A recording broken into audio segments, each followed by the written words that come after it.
Sejam todos bem-vindos a mais um estudo diário do Bem Segue. Meu nome é Vanderlei Claudiano, hoje é dia 14 de maio e ontem eu compartilhei com vocês a respeito dos Shakers, na sessão 49 aqui de Doutrina e Convênio. Mas quem são os Shakers? Aqui no próprio cabeçalho da sessão explica o seguinte sobre quem são os Shakers. Sociedade Unida dos Crentes na Segunda Aparição de Cristo. Era um grupo de pessoas, uma religião que acreditava que Cristo já havia aparecido como a segunda vinda de Cristo, tá bom? E que havia aparecido na forma de uma mulher, que o Espírito de Cristo havia reencarnado dentro de uma mulher, e o nome dessa mulher era Anli, que era a líder desse grupo aqui religioso chamado os Shakers. E aí eles tinham as regras deles lá, falando que o batismo não era necessariamente... não era essencial para a salvação. Também um dos ensinamentos dele, que eu compartilhei ontem, foi sobre a palavra de sabedoria, que eles não comiam qualquer tipo de carne ali. Bom, e aí Deus Finite ele recebeu a revelação e enviou. E ao compartilhar essa mensagem ontem, eu falei que a palavra de sabedoria é uma questão de obediência, é um princípio de obediência, tá bom?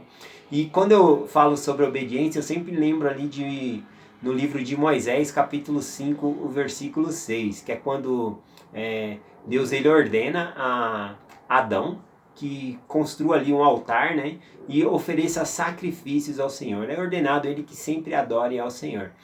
E aí Adão ele começa a fazer essa prática, sempre fazendo holocaustos ali. E no versículo 6, olha que interessante aqui que diz. Diz assim: e após muitos dias, ou seja, fazia já bastante tempo, alguns dias, que ele estava ali fazendo esses holocaustos ao Senhor. Um anjo do Senhor apareceu a Adão dizendo: por que oferece sacrifícios ao Senhor? E Adão respondeu-lhe: não sei, exceto o que o Senhor me ordenou. Nossa, que obediência desse homem, esse Adão. Ele não sabia o motivo pelo qual tinha dado o mandamento ali de oferecer sacrifício ao Senhor, mas ele estava ali obediente, servindo ao Senhor, fazendo o que o Senhor havia pedido, Então, o anjo vai e explica para ele que aquilo é a semelhança do sacrifício de Jesus Cristo. E ensina sobre o sacrifício que iria acontecer de Jesus Cristo no meridiano dos tempos aí. Mas é interessante ver que Adão ele não precisava saber o motivo de algo para guardar o mandamento. Ele sabia apenas que o Senhor ordenou.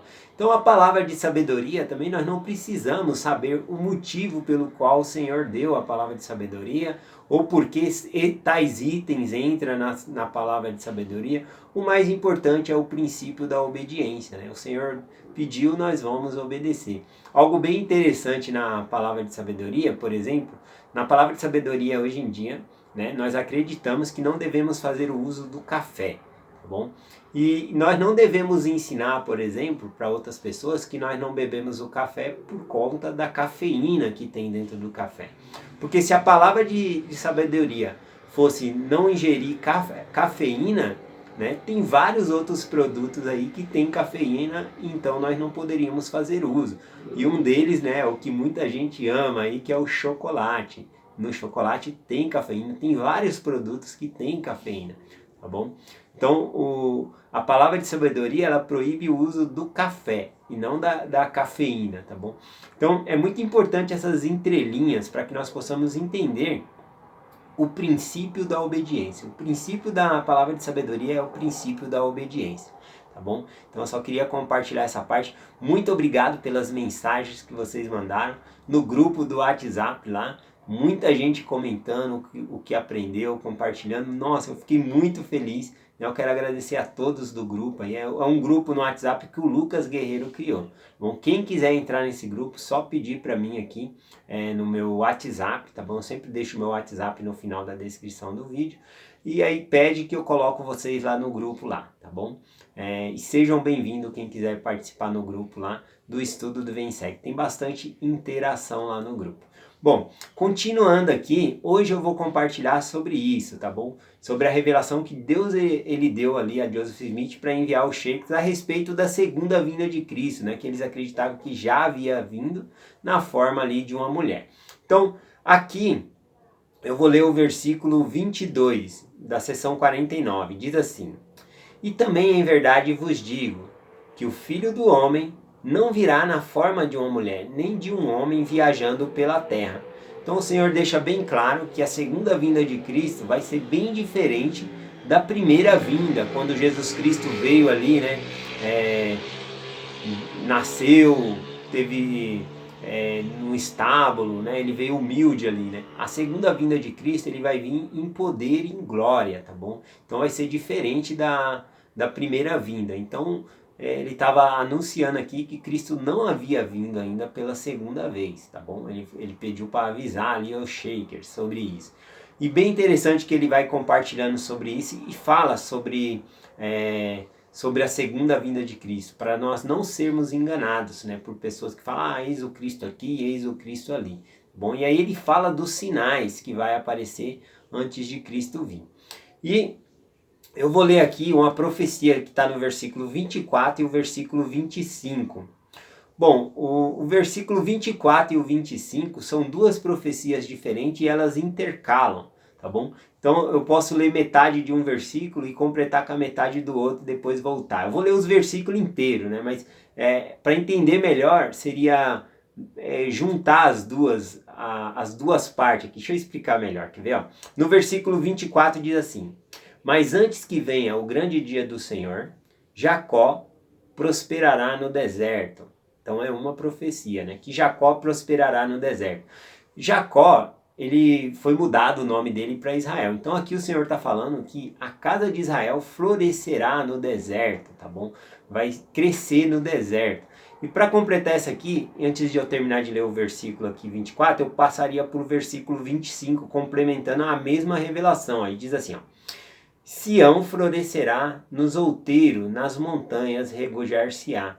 Então é a mesma profecia que está falando sobre Salt Lake City, tá bom? Que era um deserto, né? Quando Brigham Young, né, foi ordenado ao Senhor que se mudasse para aquele lugar, era um deserto, um lugar árido ali. E olha como é hoje Salt Lake City, né? Um lugar florido, lindo. Então realmente essa profecia já se cumpriu, tá bom? Entre os outeiros ali, entre as montanhas, Israel cresceu ali, tá bom? Então é a igreja do Senhor.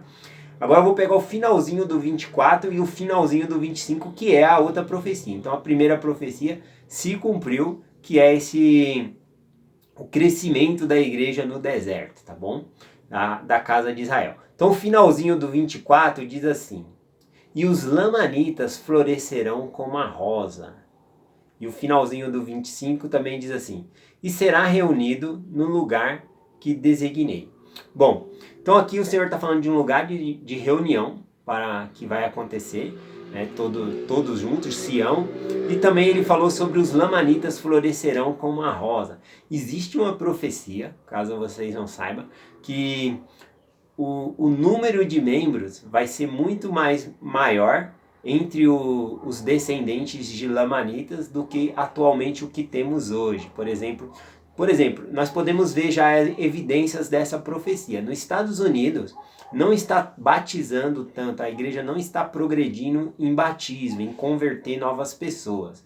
Bom, então não está progredindo em um ritmo tão grande. Já em outros países, como no México, no Chile, a igreja tem crescido bastante, né? E nós acreditamos que, conforme falado aqui, os lamanitas, os descendentes dos lamanitas, são também esses países que têm a mistura do sangue dos índios, tá bom? Então nós podemos considerar aí os latino-americanos, né? o Chile, outros países que têm essa mistura aí do sangue indígena, né? Venezuela. Então tem todos esses. Esses são descendentes de lamanitas. Inclusive no Brasil também nós temos descendentes, né, dos lamanitas. Todos que têm que corre na veia aí sangue dos índios são descendentes dos lamanitas. E essa profecia fala sobre isso, que os lamanitas florescerão como a rosa, né?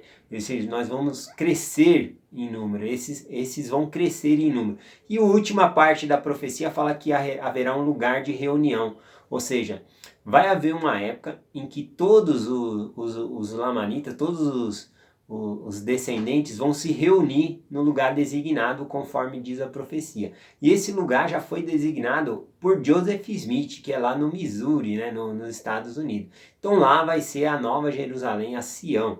Então todos vão se reunir lá. Bom, então falando aqui a respeito da segunda vinda, muita coisa eu aprendi por meio das escrituras. Eu estou usando aquele livro Doutrina e Convênios e o Futuro, e lá fala sobre 3 tipos de povos, tá bom? Sobre a segunda vinda que vai haver. Um fala que é o povo do Senhor, os santos, que vai se reunir na cidade de Sião.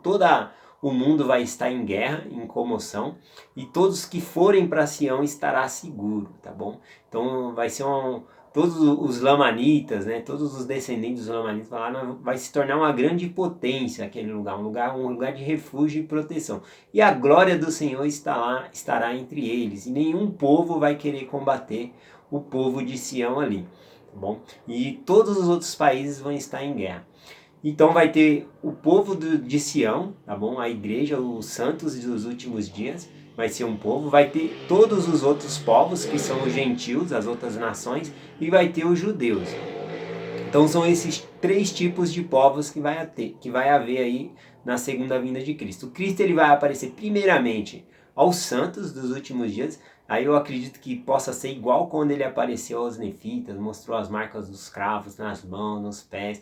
Vai ser um dia muito bonito entre os membros da igreja que estarão reunidos nesse local. E depois dessa aparição vai dar um período de tempo, depois ele vai aparecer entre os judeus, as outras nações vão estar guerreando, vai haver um terremoto, Jesus Cristo vai descer entre eles ali, né, e vai salvar os judeus, né, ele vai colocar os pés ali no Monte das Oliveiras, o Monte das Oliveiras vai se abrir, os judeus vão entrar ali, vão ficar protegidos, né, talvez por conta do terremoto as outras nações vão fugir, tá bom? Mas essa é a aparição entre os judeus que vai haver. E logo depois, né, não sabemos quanto tempo, mas eu acho que vai ser breve, depois vai ser a aparição ao mundo inteiro, tá bom? A todas as outras nações, tá bom? E essa é o terrível dia do Senhor, que as nações que não estiverem preparadas, né, que não se converteram ao Senhor, vão ser queimadas na segunda vinda de Cristo, conforme dito aí nas Escrituras. E conforme também o Senhor misericordioso disse, que as nações que não têm ali conhecimento da lei do Senhor, vai ser tolerável a essas pessoas. Então nessa segunda vinda que vai ser em glória do Senhor, vai começar então o milênio. E aqueles que não tiveram conhecimento da lei, também vão poder estar no milênio e aprender sobre o Evangelho de Jesus Cristo. E por isso o Evangelho de Jesus Cristo também será pregado no milênio, tá bom? Eu compartilho essa mensagem com vocês, em nome de Jesus Cristo. Amém. Até amanhã.